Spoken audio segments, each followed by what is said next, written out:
Okay, here's how to do a surround mix, a 5.1 surround on the SSL AWS 948 Delta. Basically what I'm doing here is I'm patching the outputs of my 8-track bus into this 6-track playback 1 input. Now this says 6-track playback 1. What it really is external A input. Whatever I send to these tracks, these buses up here that I have selected, will go left, center, right, left surround, right surround, and LFE. So those are arranged like this. So I got number 1 left, number 2 is my right, 3 is the center, 4 is the LFE, the subwoofer, 5 is the left surround, and 6 is the right surround. So that's left surround, right surround.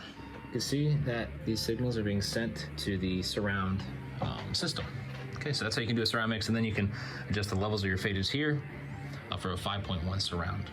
And then in order to pan around in the surround, when you're using these buses, you really want to have pan selected on all those tracks so that anything I do down on this pan knob is reflected on the track, the bus outputs. Now, when you're sending anything to both a pair of speakers and the LFE, so in this case, this track is going to left, right, and the subwoofer.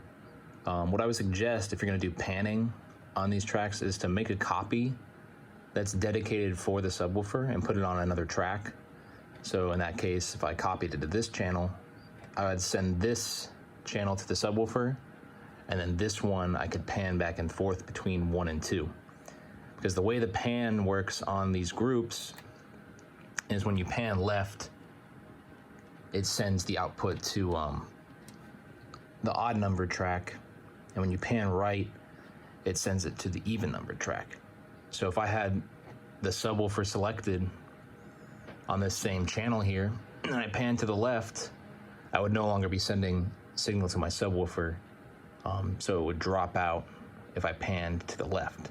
So to prevent that, you can make a copy of your track and just send it to the subwoofer, so that'll handle your low end information, and then this channel will handle your stereo panning.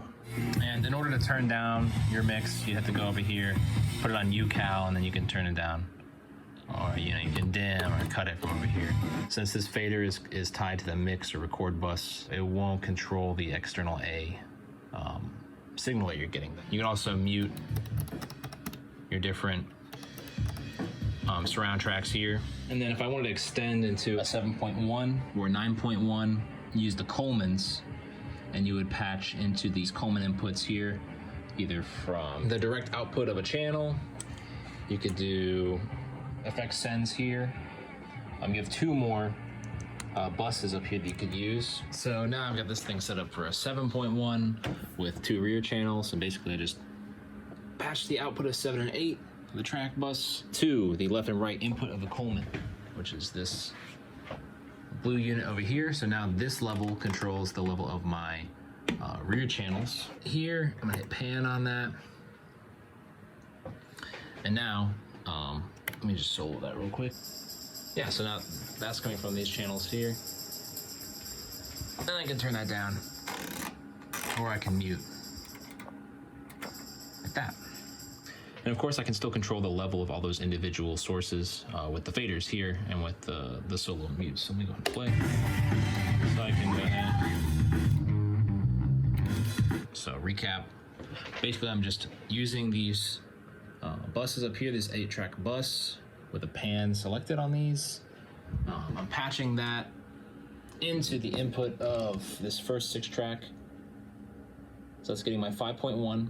And then for the remainders, in this case, I'm doing a 7.1, which is just adding some rear channels. I'm going into the input of the Coleman, left and right, which is this unit over here. So now this controls my monitor level for the Coleman output. Usually just use that, like leave that at noon. This controls the overall level, so I have to put it in UCal in order to change that. Now all these faders control the level sent out to the 5.1, or in this case a 7.1 mix. All right.